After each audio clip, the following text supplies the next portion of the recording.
many of y'all cried in the theater? I didn't see it yet. Now, if the character, Eazy-E's character, did not get to a deep emotional place, we would never have sympathized and empathized with his character. Am I correct? But he had to get to that place in order for us to even feel the pain of what that character was going through.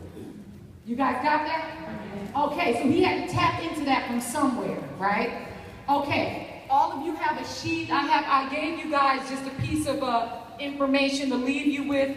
Within that paperwork, you should see something called the 12-step. You see that? Well, there's a few up here.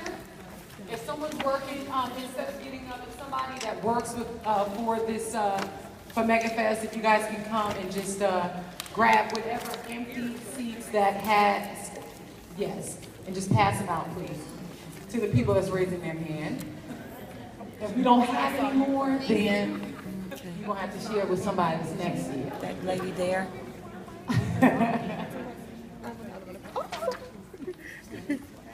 If not, y'all, you know, take notes.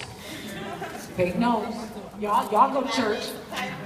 Y'all go to church. Y'all, before I even go into this really quick, I just want to acknowledge a couple of people that's here. One of my dear friends and former students of TESOL, Miss Brayley Evans, please stand up. Yes. Amazing actress. You've seen her Yes. on Being Mary Jane. Yes. She's an amazing talent. And my dear friend, who is like, I've known for like 20 years, one of the top casting directors in this industry, and executive casting over at BET, cast all the Spike Lee's movies, every big black movie you ever heard of. This woman was responsible. Please give it up for Miss Robbie Reed. And one of our TESOL teachers slash professors, who was a professor over at Syracuse University for about 4 years, teaching, you know, creative writing, theater, and drama, who's now one of the teachers at TESOL Los Angeles, Professor Ryan. Please stand and say hi. Okay, so you guys got this sheet here? Yes. All right, so I want to just break down some things to you, and then we're going to get up and do some work. Whenever you're looking at a script, okay? Whenever you're looking at a script, these are 12 steps to breaking down a character. It's based on a book called The Power of the Actor. My teacher and mentor, Ivana Chubbuck, who I worked with for several years, wrote the book, and this is the foundation of what I teach, okay? A lot of times when young actors are learning how to study a script, the first thing they do is just try to learn the lines. And I found out that when I'm dealing with newer actors, they don't really have a process in how to approach a character. Like how to really understand what the character is going through, what the character needs, what the inner work is, how to really apply themselves to developing the character as a whole. This right here is an easy way to do that.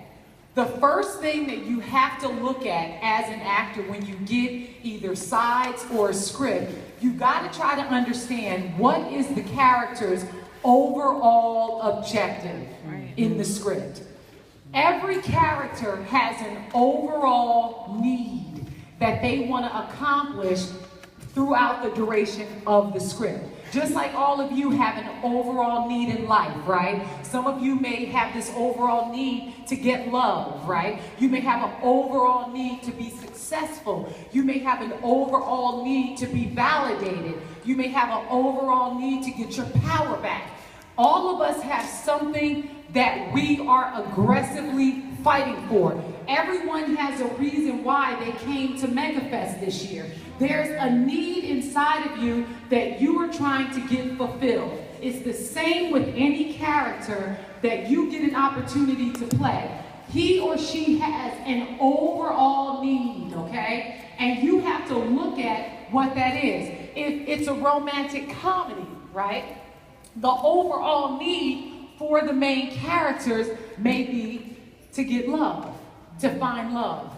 And you know that that's their overall need based on where they end up at the end of the script. You may see two characters, a male and female, in the beginning of a movie. They meet. they're sparring, they're arguing, they're talking junk to one another.